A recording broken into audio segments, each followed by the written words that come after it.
네, 벌써 지금 올해 2개 이제 가을 태풍이 왔습니다. 앞으로도 또 비슷한 태풍이 또 올 가능성 어떻게 보십니까?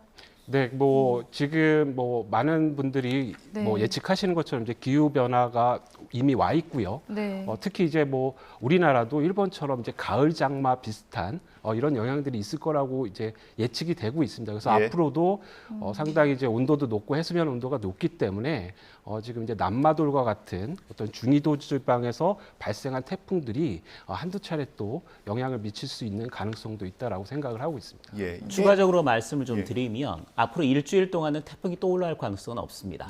찬 공기가 내려오면서 오히려 태풍 진로를 막고 있는 상태고 예.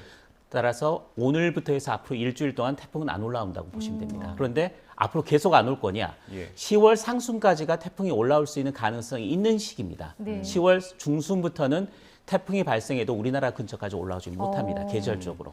예. 그런데 이달 하순 정도가 되면 아까 말씀하셨듯이 태평양 지금 수온이 굉장히 높은 상태이기 때문에 또 계속해서 열대 저하부들이 만들어지고 있고 그것들이 언제든 태풍으로 발생할 가능성은 있습니다. 따라서 여러 모델들이 앞으로 이달 말 정도쯤 되면 여러 개의 태풍이 발생할 가능성이 있다라는 걸 지시를 하고 있거든요. 예. 따라서 이달 말 정도쯤 태풍이 만들어진다면 10월 상순까지는 한 개 정도의 태풍이 우리나라 근처까지 또 올라올 수 있다. 이게 대부분의 태풍 전문가들의 분석입니다. 예. 지금 일본에 상륙한 태풍이 1000mm 정도 비를 뿌렸고요. 네. 초당 50m 정도 바람을 불고 있다고 하는데 이거면은 어느 태풍이랑 좀 비교를 해볼 수 있습니까? 흰남노가 왔을 때 우리나라 제주 산간에 1000mm 가까운 비가 내렸고요. 상륙한 상황에서 포항에는 400mm 넘는 비가 내렸습니다. 예. 그리고 그때 관측됐던 가장 강한 바람이 40m가 넘었거든요, 초속.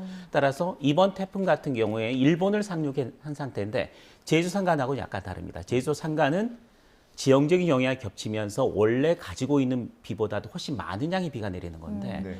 이 태풍은 이 규슈를 상륙했거든요. 예. 규슈에서 상륙했다면 제주 산간과는 약간 다른 조건입니다. 예. 그 상황에서 1000mm의 비가 내렸기 때문에 엄청난 양의 비를 쏟아부었다. 그리고 예. 바람도 흰남노보다는 조금 더 강한 태풍이었다.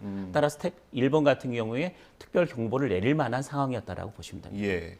이게 지금 태풍이 이렇게 자주 발생하는 게 해수 온도가 높아서라는 얘기를 들었는데 이게 올해 유독 높은 겁니까? 라니냐 현상이 3년 연속 이어졌습니다. 라니냐 현상이 나타나면 우리나라, 그러니까 태평양의 서쪽 지역의 수온이 높아집니다.